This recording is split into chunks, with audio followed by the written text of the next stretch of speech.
이 시간 하나님의 말씀 같이 보도록 하겠습니다. 마가복음 1장 40절부터 45절까지의 말씀입니다.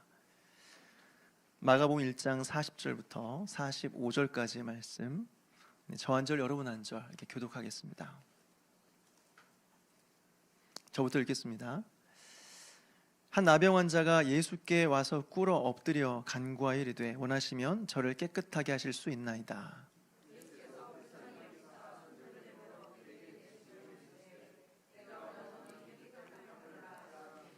곧 나병이 그 사람에게서 떠나가고 깨끗하여진지라. 일수의 삼가 아무에게도 아무 말도 하지 말고 가서 내 몸을 제사장에게 보이고 내가 깨끗하게 되었으니 모세가 명한 것을 드려 그들에게 입증하라 하셨더라. 그러나 그 사람이 나가서 그 일을 많이 전파하여 널리 퍼지게 하니 그러므로 예수께서 다시는 드러나게 동네에 들어가지 못하시고 오직 바깥 한적한 곳에 계셨으나 사방에서 사람들이 그에게로 나아오더라. 아멘. 같이 기도하시겠습니다. 하나님 아버지, 오늘 이 수예배 가운데 우리를 부르시고 또 이 시간 말씀 앞에 서게 하여 주심을 감사드립니다. 이 말씀을 통하여 우리를 만나 주시옵소서. 그리고 오랫동안 우리 안에 있는 고질적인 질병과 해결되지 않았던 문제들이 예수 그리스도로 말미암아 해결되어지고 치유되는 놀라운 역사가 있게 하여 주시옵소서. 감사를 드렸고 예수님의 이름으로 기도하옵나이다. 아멘. 우리는 지난 시간에 새벽에 기도하시는 예수님을 함께 살펴보았습니다. 지난주 설교의 요지는 예수님께서 새벽에 기도하셨기 때문에 그것이 곧 새벽 기도의 성경적인 근거는 될 수가 없다 말씀을 드렸습니다. 그러나 새벽은 여전히 우리에게는 좋은 기도의 시간이다 말씀을 드렸습니다. 이후에 제자들이 기도하시던 예수님을 찾아오는 장면을 함께 살펴보았는데요. 하루 전에 예수님은 베드로의 장모의 집에 예수님의 소문을 듣고 몰려든 수많은 사람들을 고쳐주셨습니다. 그러나 사람들이 너무 많이 몰려왔고 그래서 예수님은 모여든 사람들을 모두 다 고쳐주실 수는 없었습니다. 그래서 다음날 이른 새벽에 예수님의 치유를 바라며 수많은 사람들이 예수님께 몰려든 것이죠. 이 새벽에 모이던 사람들은 어제 온 사람들 뿐만 아니라 소문을 듣고 그 외에 어제 오지 않았던 다른 사람들도 많이 몰려왔을 겁니다. 그 제자들이 급하게 기도하시던 예수님을 찾아와 말하는 거죠. 예수님, 모든 사람이 주를 찾나이다. 그러나 예수님은 뭐라고 말씀하십니까? 우리가 다른 가까운 마을로 가자. 거기서도 전도하리니 내가 이를 위하여 왔노라. 여러분, 여기서 우리는 예수님께서 오신 분명한 목적이 무엇인지를 깨닫게 됩니다. 예수님께서 이 땅에 오신 목적은 무엇이에요? 치유가 아니라 전도입니다. 다시 말해서 기적이 아니라 복음입니다. 그렇다면 치유나 기적은 우리에게 무슨 의미가 있는 것일까요? 복음 전파를 위한 하나의 과정이다라고 하는 것입니다. 복음을 위한 훌륭한 도구가 될 수 있다라고 하는 것이죠. 사도행전에서도 보게 되면요, 우리는 이런 패턴을 발견하게 되는데 베드로와 요한이 기도하러 성전에 올라가는 길에 안진뱅이를 발견하죠.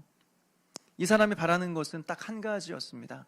오늘 하루 먹고 살 만한 그 양식을 바라는 거였습니다. 그런데 베드로와 요한은 그 사람에게 어떤 일을 행하는가? 우리를 주목하여 보라 라고 말하고 나서는 나사렛 예수 그리스도의 이름으로 명하노니 일어나 걸으라 라고 말했습니다. 그리고 이 안진뱅이가 치유되는 기적의 역사가 일어났습니다. 그런데 사도행전은 거기서 끝나지 않습니다. 많은 사람들이 이 기적을 보고 이 기적 때문에 몰려들기 시작했습니다.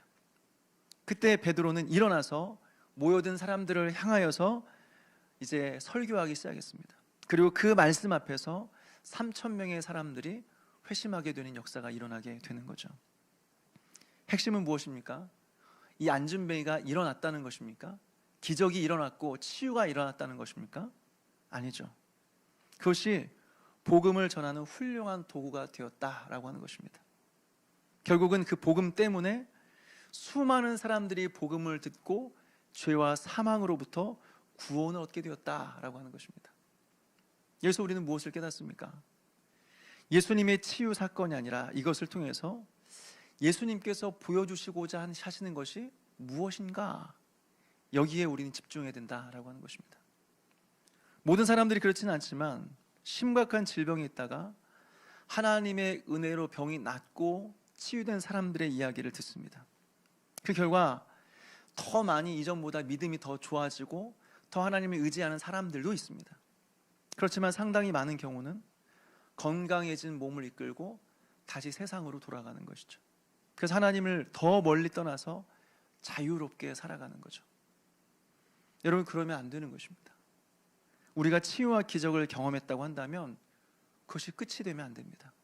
그 은혜를 주신 그 목적을 깨닫고 우리를 고치시고 치료하시는 하나님께, 예수님께로 더 가까이 나아가야 된다라고 하는 것입니다. 이어서 오늘 우리가 읽은 본문을 보게 되면요, 나병 환자가 등장합니다. 성경에는 여러 병자들이 나오는데 그 중에 특별히 이 나병 환자에게 오늘 주목하고 있는 것은요, 물론 이 사람이 믿음을 보여주고 싶은 것도 있지만 이 질병이 가진 독특한 특징 때문에 그렇습니다. 이 병의 특징은 살이 썩어 들어가는 것입니다. 다행히 고통은 없어요. 그런데 고통이 없이 살이 썩어 들어가면서 살이 몸에서 떨어져 나가는 것입니다. 예전에 소록도에 방문한 적이 있습니다. 그래서 이 한센병에 걸린 노인분들을 만나서 이야기들을 나눈 적이 있어요. 그분들을 보니까 귀가 없습니다. 그분들을 보니까 또 손을 잡고 악수를 했는데 손가락이 없어요. 또 눈이 없어서 방 안에서도 선글라스를 끼고 있었어요. 혀가 없어서 말을 잘 못해요. 여러분, 이것이 바로 한센병입니다. 바로 나병, 성경에서 말하는 나병이라고 하는 것이죠. 살이 썩어 들어가면서 몸의 일부가 계속해서 떨어져 나가는 거예요. 무엇보다 이 질병은 전염 속도가 굉장히 빠릅니다. 그래서 일제시대 때 우리나라에서도 더 이상 전염이 되지 않게 하기 위해서 이 질병 걸린 사람들을 다 모아서 소록도에 가두었습니다. 이전까지는 전국 각지에 흩어져 살았는데 전염이 된다고 해서 그 사람들을 다 모아서 소록도에 이제 살게 만든 것이죠.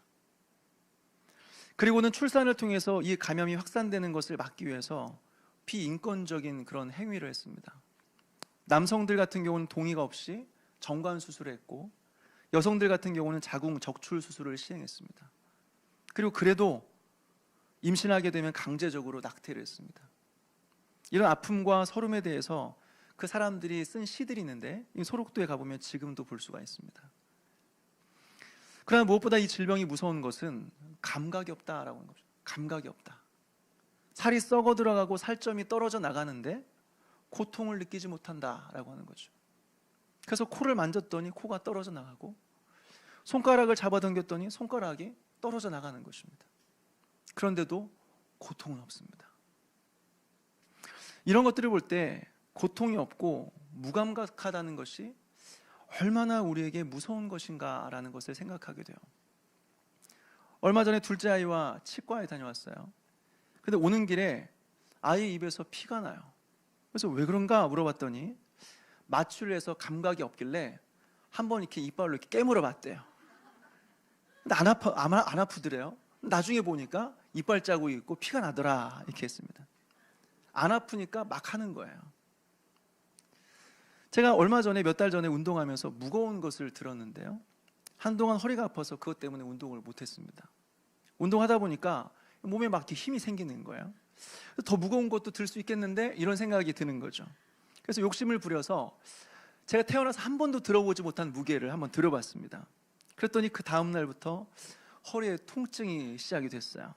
그래서 앉아있기도 힘들고 서있기도 너무 힘든 거예요. 그래서 한동안 병원에 다니면서 치료를 받았던 적이 있습니다. 그래서 다음부터는 조심해요. 운동할 때 절대로 무리하지 않습니다. 그리고 운동 전후에 충분한 스트레칭을 하고 운동을 합니다. 여러분, 이런 면에서 볼 때요, 고통이라고 하는 것은 어쩌면 우리에게 축복입니다. 만약 우리에게 고통이 없다고 한다면 어떻게 될까요? 그것이 우리에게 해로운 일인 것을 알면서도 우리는 멈추지 않습니다.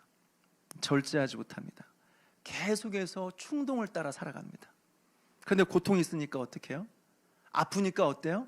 멈추죠. 그리고 다른 더 좋은 방법을 생각해냅니다. 여러분, 이것이 바로 고통 앞에서 우리의 태도예요. 우리에게 고통이 찾아오고 아프면 어떤 사람들은 누가 나를 아프겠느냐 하며 찾으러 돌아다닙니다. 그리고는 내가 받은 고통, 내가 받은 상처를 다 되돌려 주려고 하는 것이죠. 또 어떤 사람들은 하나님을 막 원망합니다. 참 이상해요. 이해할 수 없어요. 평소에는 절대로 하나님 찾지 않습니다. 일주일 내내 단 한 번도 하나님 앞에 기도하지 않습니다. 그런데 문제가 생기고 인생의 고난이 찾아오면 왜 그렇게 하나님을 찾는지 모르겠어요. 그리고 왜 이렇게 하나님 원망하는지 모르겠어요. 평소에 하나님 찾았으면 이해가 되는데 평소에 하나님 없는 것처럼 살아가다가 문제만 생기면 하나님 찾아가서 하나님 앞에 원망하고 따지는 거죠. 왜 그런지 잘 이해가 안 돼요. 어쨌든 확실한 것은 그거 가지고는 문제가 해결되지 않는다라고 하는 겁니다. 사랑하는 여러분, 고통 앞에서 우리가 해야 되는 일은 생각하는 것입니다. 그리고 그 가운데 왜 고통이 찾아오게 되었는지 생각하는 것입니다. 내 입장에 생각하는 것이 아니라 하나님 입장에 생각하는 것입니다. 왜 지금 내가 이 고통을 당하고 있는 것인지, 이 고통이 어디서부터 온 것인지 생각하는 거죠. 그래서 핵심은 무엇이냐면 이 일이 반복되지 않게 만드는 것입니다.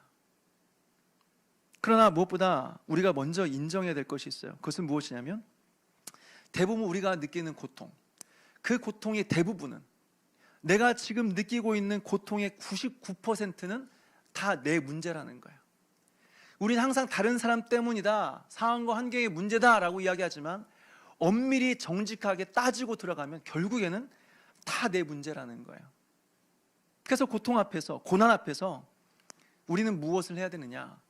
우리의 잘못된 태도와 우리의 마음가짐을 고쳐야 된다라고 하는 것이죠. 그래서 이 일이 반복되지 않도록 하는 거예요. 이것이 바로 하나님께서 우리에게 고난과 고통을 주시는 이유다라고 하는 겁니다. 왜요? 사람은 고통이 없이는 자신의 습관을 안 바꿔요.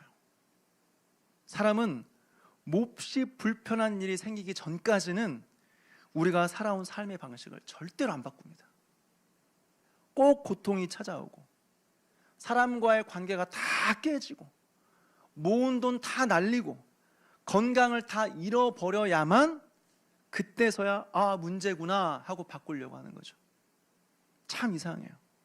그 전에 깨달을 수 있는데, 그 전에 깨닫고 돌이킬 수 있는데 다 잃어버리고 다 겪고 나서야 아, 잘못했구나, 이제 돌이켜야겠구나 라고 생각하는 거죠. 우리 하나님 어떻습니까? 우리 하나님은 그렇게 해서라도 우리를 고치시기 원하십니다. 그래서 우리 하나님은 우리에게 고통을 주십니다.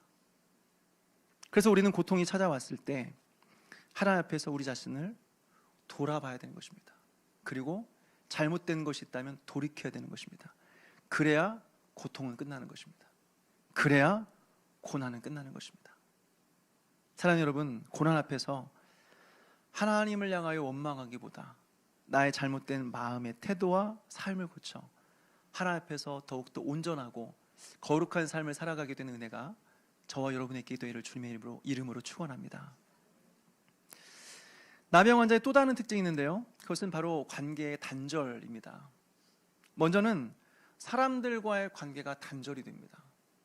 앞서 말씀드린 것처럼 나병은 그 전염성 때문에 나병에 걸린 사람들을 격리시켜서 외딴 곳에 모아놓습니다. 그래서 일반 사람들은 만날 수가 없어요. 우리는 성경에서도 동일한 율법이 있다는 사실을 발견하게 되는데 레위기에 보게 되면요, 나병에 걸린 사람들을 공동체로부터 격리시킵니다.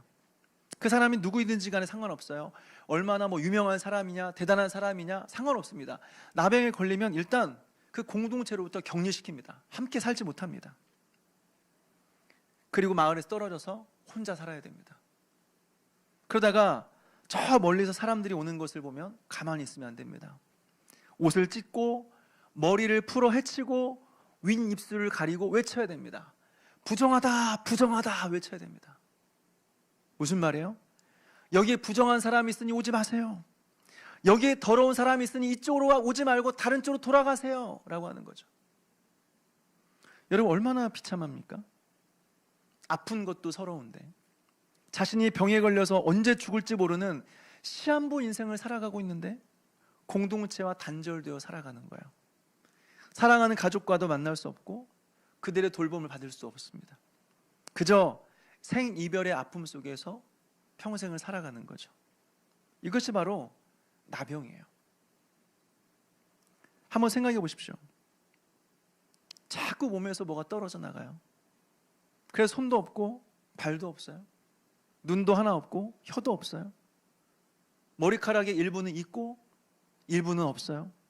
귓볼이 없어요. 그러니까 얼마나 흉측합니까? 그러니까 사람들로부터 관계가 깨지는 거예요. 그리고 사람들이 이것을 보면서 하나님께 저주받은 병이다, 하나님께 저주를 받아서 이 질병에 걸리게 되었다라고 하면서 그렇게 이 비참한 인생을 살아가게 되는 거죠. 물론 오늘날 이 나병은요 사라진 지 오래입니다. 약이 개발되면서부터 이전에 나병이 걸렸던 사람들 또한 더 이상 진전이 되지 않고 이제 전염도 안 됩니다. 그래서 더 이상 이 병은 우리에게 위협적인 병은 아니다라고 하는 거죠. 그럼에도 불구하고 오늘 우리는 이 말씀 앞에서 우리 자신을 돌아볼 수 있어야 됩니다. 왜요? 사실 더 심각한 것은 육적인 나병이 아니라 영적인 나병이기 때문에 그렇습니다. 사실 이것이 우리에게 훨씬 더 심각한 이 질병이다라고 하는 것이죠. 그렇다면 여러분, 영적 나병이라고 하는 것은 무엇일까요? 영적으로 무감각한 거예요. 나의 영혼이 무감각해진 거예요. 그래서 자신이 하나님으로부터 멀어졌고, 그래서 오랜 시간 동안 하나님을 찾지 않고, 그래서 자신의 영혼이 다 메말라 버렸어요. 그리고 우리 마음은 이미 마르고 딱딱해져서 어떤 말씀을 들어도 귀에 들어오지 않고 우리의 마음이 움직이지 않아요. 그럼에도 불구하고 지금 자신이 심각한 상태에 있다는 사실을 깨닫지 못해요. 왜요? 여전히 직장생활 잘하고 있어요. 아직 아픈 곳이 없이 건강해요. 경제적인 여유가 있어서 1년에 몇 번씩 해외여행을 다닐 수 있어요. 필요한 것이 있으면 통장에 얼마 있지 확인하지 않아도 얼마든지 마음껏 필요한 것을 쓸 수 있을 정도로 여유로워요. 무엇보다 매주일 빠지지 않고 예배를 드리고 있어요. 그러니까 자신의 영적인 상태가 심각하다는 것을 전혀 느끼지 못해요. 차라리 힘들고 고통스러우면 하나님을 찾기라도 할 텐데, 하나님 앞에 회개하며 부르짖기라도 할 텐데 영혼의 고통이 느껴지지 않아요. 그 나의 영혼이 잠들어 있고 죽어가고 있음에도 불구하고 하나님을 찾지 않아요. 사랑하는 여러분, 우리는 어떻습니까? 우리의 영혼은 안전합니까? 우리의 영혼은 하나님 앞에서 예민하게 반응하고 있습니까?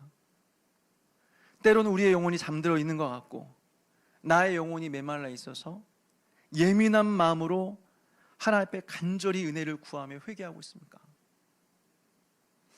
하나님께서 우리의 영혼의 상태를 직면하게 하시게 되기를 바랍니다.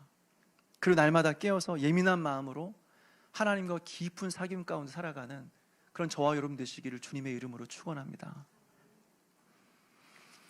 이어서 여러분들과 살펴보고 싶은 것은요, 예수님을 찾아온 이 나병 환자입니다. 이것이 바로 회복의 시작이었다라고 하는 것이죠. 여러분, 사실 이것은 이 나병 환자가 예수님께 찾아온 것은요 당연한 것처럼 보이기도 합니다.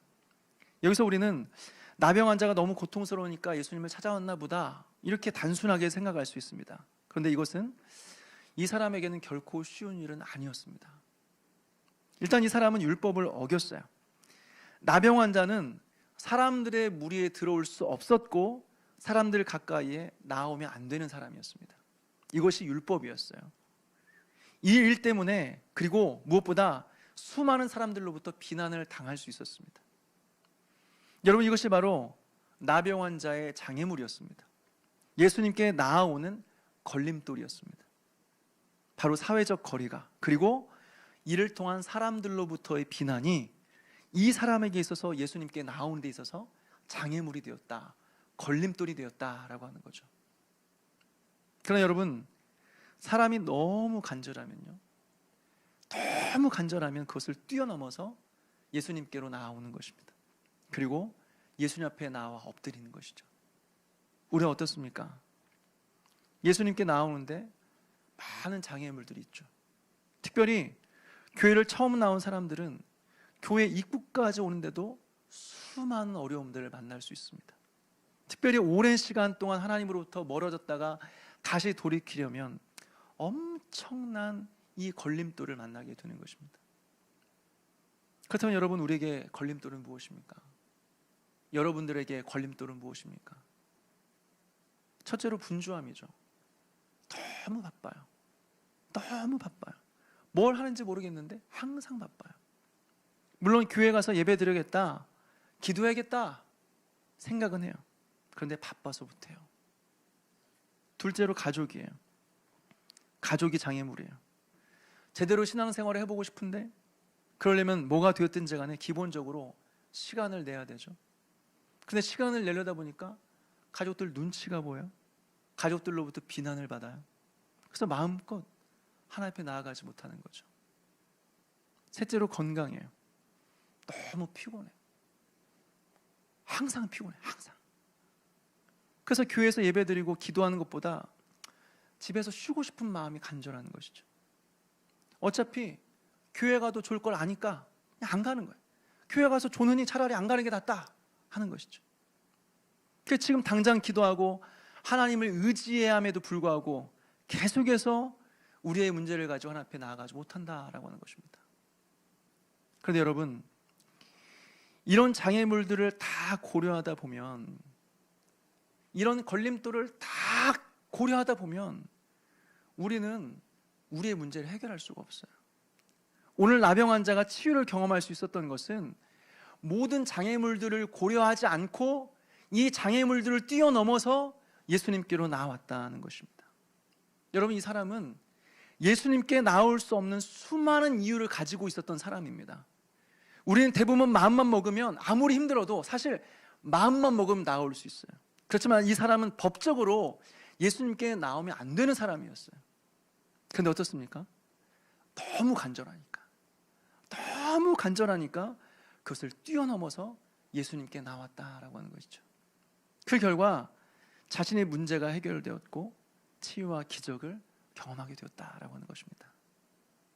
여러분, 우리가 예수님께 나오지 못하는 것은요, 사실 바빠서 그렇다, 힘들어서 그렇다 말하지만 사실은 간절함이 없기 때문에 그렇습니다. 정말 자신의 문제가 얼마나 심각한지를 모르기 때문에 그렇습니다. 사랑하는 여러분, 예수님께 나오십시오.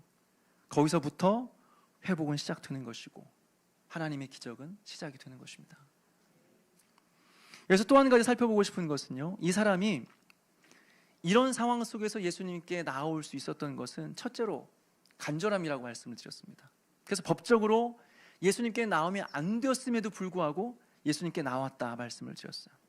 또 한 가지 이유가 있는데요, 그것은 바로 예수님에 대한 믿음 때문에 그렇습니다. 오늘 보십시오.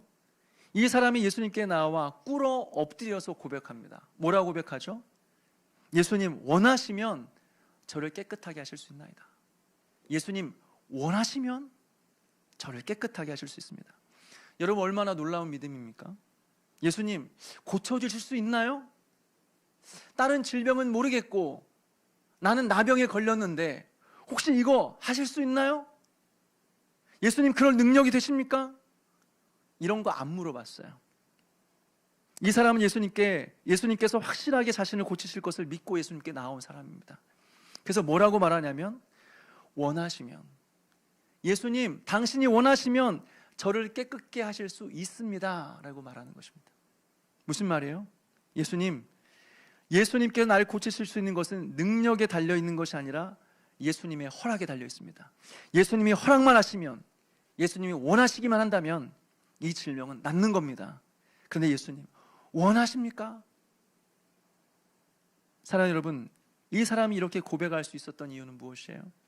다시 말해서 이렇게 예수님에 대한 확실한 믿음을 가지고 예수님께 나올 수 있었던 그 이유는 무엇이에요? 바로 예수님에 대한 소식을 들은 것입니다. 다시 말해서 예수님이 누구이신지 그 예수님에 대한 지식을 명확하게 갖고 있었다라고 하는 것이죠.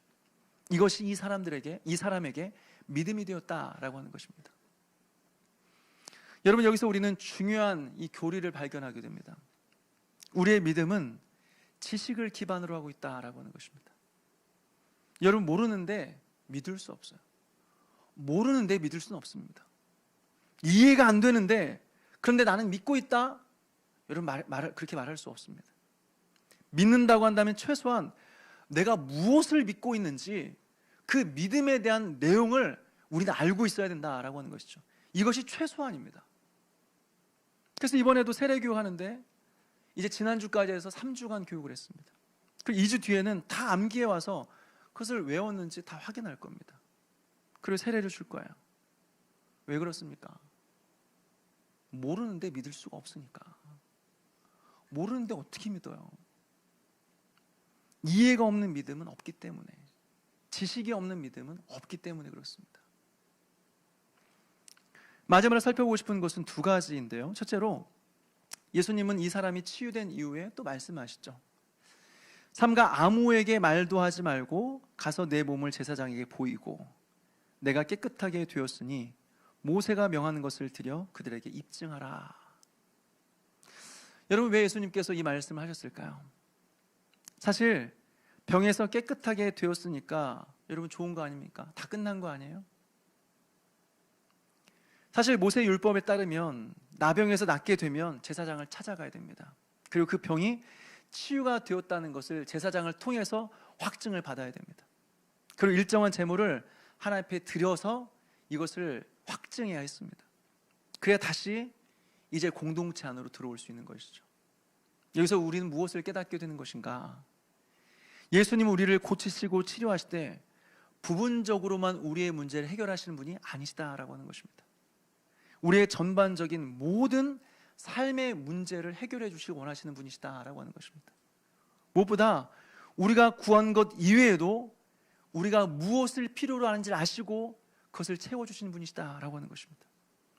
오늘 본문을 보십시오. 이 사람은 예수님을 향하여서 나를 깨끗게 해주십시오, 주님이 원하시면 나를 깨끗게 해줄 수 있습니다, 이 말 한마디만 했을 뿐입니다. 그런데 예수님은 이 사람이 치유된 것 이외에도 그 이후에 공동체 안으로 들어가서 관계를 회복하는 삶까지 예수님께서는 생각하셨다라고 하는 것이죠. 그래서 제사장에게 몸을 보여라 말씀하시는 것입니다. 또 한 가지 여기 살펴볼 것은 이 사람에게 예수님은 잠잠하라 말했습니다. 이 일에 대해서 절대로 언급하지 말라고 말씀하셨어요. 왜요? 아직 예수님의 때가 이르지 않았으니까. 만약 예수님의 소문이 많이 드러나면 예수님의 사역에 지장이 되니까. 그런데 어떻습니까? 이 사람은 돌아다니면서 예수님께서 나 자신을 고쳐주셨다는 사실을 돌아다니면서 이 소문을 퍼뜨리기 시작했습니다. 알리기 시작했습니다. 그래서 실제적으로 예수님의 사역에 방해가 되었어요. 그래서 예수님은 동네 안에 계시지 못하고 밖으로 나가 계셔야 했습니다. 그 동시에 우리는 여기서 무엇을 깨달을까요? 진짜 예수님 만나고 예수님의 고치심과 회복과 치유와 그 손길을 경험한 사람은 가만히 있을 수 없다는 거예요. 예수님이 하지 말라고 말씀하셔도 가만히 있을 수가 없어요. 예수님을 전하지 않고선 견딜 수가 없어요. 여러분, 예수님을 전하는 것은 무슨 전문적인 훈련을 받아야만 하고 최소한 예수님 믿은 지 30년은 돼야 되고 엄청난 직분을 가져야만 전도할 수 있는 것은 아닙니다. 예수님 믿고 구원받은 모든 사람들은 예수님을 전하는 것이죠. 전하지 않고서는 견딜 수가 없는 것입니다. 무엇보다 오늘 예수님을 전했다고 해서 예수님이 무슨 큰 피해를 입은 것은 아닙니다. 예수님은 동네 안에 들어가 계시지 못했어요. 그렇지만 대신에 많은 사람들이 예수님이 있는 곳까지 나와서 예수님 앞에 엎드렸다라고 하는 것입니다. 사랑 여러분, 우리는 사랑하는 것을 자랑하면서 살아갑니다. 우리가 지금 떠버리면서 자랑하고 있는 것이 있다고 한다면 확실합니다. 그것은 내가 사랑하고 있는 것입니다. 그런데 자랑하지 않는다면 그것은 확실합니다. 부끄러워서가 아니라 내가 그것을 사랑하지 않기 때문에 그렇습니다. 여러분, 오늘 말씀을 기억하면서 여러분 예수님을 전하는 삶, 증거하는 삶을 살게 되기를 주님의 이름으로 축원합니다. 무엇보다 우리의 문제를 가지고 예수님께 나아가게 되길 원합니다. 예수님께 나아가는 데 있어서 장애물이 있을 수 있습니다. 그렇지만 그 장애물이 있다고 할지라도 그것을 뛰어넘어서 예수님께로 가지고 나아가게 되길 바랍니다. 무엇보다 나의 영혼의 무감각함, 나의 영혼의 무기력을 가지고 예수님께 가지고 나아갔으면 좋겠습니다. 그래서 그 안에서 치유하고 회복되는 은혜를 경험할 수 있었으면 좋겠습니다. 여러분, 예수님께 나아가야 회복이 있습니다. 아무리 그것을 가지고 고민하고 편지를 쓰고 일기를 써도 묵상해도 해결되지 않습니다. 가지고 예수님께 나아가야만 회복이 있는 것입니다. 예수님께 가지고 나아가야만 회복이 있고 치유의 기적이 일어나는 것입니다. 오늘 또 그 예수님을 의지하면서 우리의 문제를 가지고 나아가서 그 문제를 회복하고 그리고 치유되는 그런 역사가 저와 여러분에게 있게 되기를 주님의 이름으로 축원합니다.